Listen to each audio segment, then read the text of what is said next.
Hello and welcome. This is Coach Terry. Today I want to share with you a handout that I created some time ago that takes a look at the quality of our thinking, from factual thinking to inference to speculation to distorted thinking. And we're going to be looking at the quality of each of these types of thinking as well as how they influence our emotions and our emotional responses. This is a handout that I created to explain these ideas, and I like to use visuals to help with remembering the concepts. So what we're going to do in this presentation is just box by box go through the different ideas that are outlined on this handout. This handout can be made available to you if you'd like. You can reach out to me and I can send you a copy of it. The first type of thinking that we're going to explore is factual or objective thinking. This is thinking that is based on direct experiences or observations that we can make, experiences that we can have through our senses. We can see it, we can touch it, we can taste it, we can hear it, we can smell it, we can directly make contact with this information. It's supported by evidence around us, and it's widely agreed upon, like the weather or the time of day. So with factual thinking, we can say that we know it to be true. We can also say, well, the other side of that is that we don't know it to be true because we don't have enough information. Here are a couple of examples of factual thinking. Cindy didn't say hi when we passed in the hall. That is a factual statement because the person did not directly experience Cindy saying hi.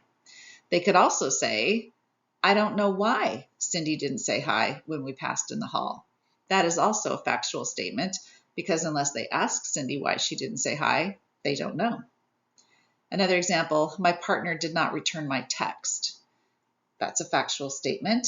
And the other side of that is, I don't know why they didn't return my text. That's also a true statement unless we've asked them why. The phrase, I don't know, is a very safe landing spot. The safety of I don't know why is that unless you have additional information, I don't know why is actually true. It is reality. It is factual. So it's a very safe thought process to have. I don't know why doesn't generate any emotions. It's like, I don't know why. That's just it. Nothing more to add there. I don't know why is objective. It's not adding any interpretation. It's responsive rather than reactive, and it's rational, not irrational. Now, the second type of thinking that we're talking about is inference. And you can see that we still have the person with the magnifying glass looking at direct facts, but we also have what I call the scratchy head guy who is adding his own thoughts about the situation.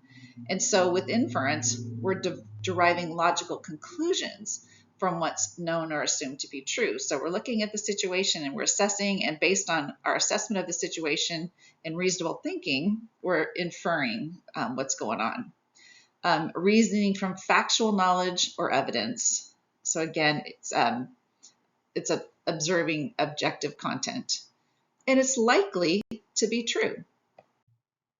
So going back to our previous examples, with inference, it's going to sound like this.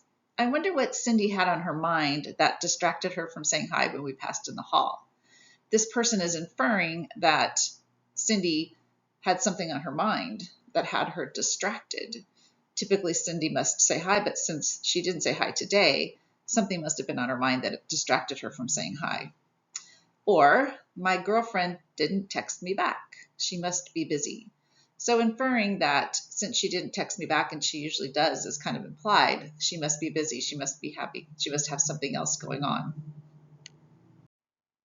And so the wisdom of inference is that what is being said is likely to be true.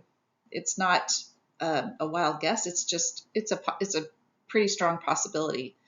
There's no emotions being generated from inference typically, and it kind of gives the benefit of the doubt. With inference, there's no story being created. And so now we're going to see a shift where we start to hear some story when we move to the next level of thinking. So this next level of thinking is speculation. And if you look at our pictures, you'll see that our magnifying glass guy is gone, and we only have scratchy head guy left. So the direct evidence and objectivity is now absent. So speculation is thinking that's based on inconclusive evidence, assumptions, opinions, imagination. Speculations are guesses. They narrow the possibility of what could be explaining a situation. Typically, when we get to the level of speculation, we've started to create a story, and that narrative is what we're starting to buy into. But the thing about speculation is because we have eliminated all other possibilities, it's uncertain or unlikely that it's actually true. So then with speculation, what the examples sound like are, Cindy didn't say hi when we passed in the hall. Maybe she's mad at me. I'm speculating. Maybe she's mad at me. I wonder if my girlfriend didn't respond to my text because she was with another guy. You can see that there starts to be a story being created. We've removed ourselves from objectivity to now we're in a subjective story. And there starts to be a creation, a generation of emotions that are a response to the story that we're telling ourselves. So the hazards of speculation is that objective thinking is no longer present. Our magnifying glass guy is gone. Objectivity is absent and a narrative begins, a subjective narrative that is the making up of a story.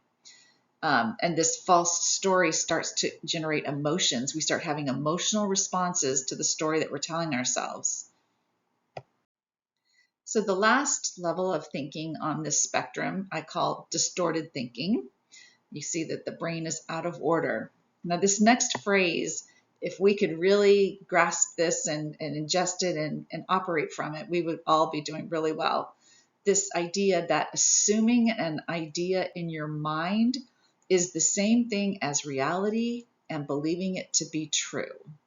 This is what our brain does to trick us. We have thoughts all day long, and it's really easy if we're not paying attention to equate our thoughts and our reactions to what's going on in the world around us to being true, and then having emotional responses again to those false assumptions. So distorted thinking, it's misguided beliefs based on imagined thoughts without any objective evidence. And it's not true. It's totally made up maladaptive thinking. So examples of how distorted thinking is going to sound are like this. Cindy didn't say hi. She doesn't like me. Nobody likes me. There's something wrong with me. Or my girlfriend hasn't returned my texts. She's out cheating on me. I can't trust women.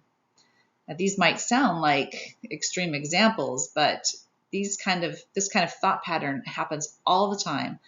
I know I notice it in me. You probably, as you've been listening, have said, oh man, that happens to me too.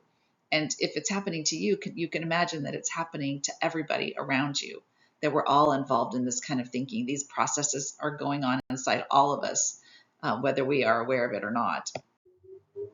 So distorted thinking is really painful. Our distorted thoughts reflect triggering of pain points and negative self-beliefs that have been conditioned into us from experiences that we've had, difficulties that we've had, injuries or trauma that we've experienced. Distorted thoughts usually have an underlying negative self-belief that if we dig a little bit, we'll find. They sound like, I'm not good enough, I'm disgusting, I'm not worthy or deserving, I'm stupid, I can't trust anyone. These are really painful beliefs that we hold, and they come up in situations where we allow our brains to interpret the world falsely and then have emotional reactions to those thoughts. The good news is that there are a lot of mindfulness practices and therapies that can help us to notice these thought patterns and to take a different approach to them. So I'm going to end this PowerPoint presentation on the spectrum of thinking by just touching briefly on the types of distorted thinking that are out there that you might experience. Sometimes when we can see patterns and we start to notice our thinking sooner, and we can intervene sooner. So black and white or all or nothing thinking, that's going to sound like Cindy didn't say hi. She is so unfriendly. So Cindy's no, there's no in between. She's either friendly or unfriendly. And because she didn't say hi, she's unfriendly. Jumping to conclusions, Cindy must be upset with me. So this person has just made a decision, jumped to a conclusion. Personalization, Cindy's mad at me, making someone else's behavior about me. Shoulding and musting, Cindy should have said hi to me. So there's like a little agenda behind there, what Cindy should and shouldn't be doing.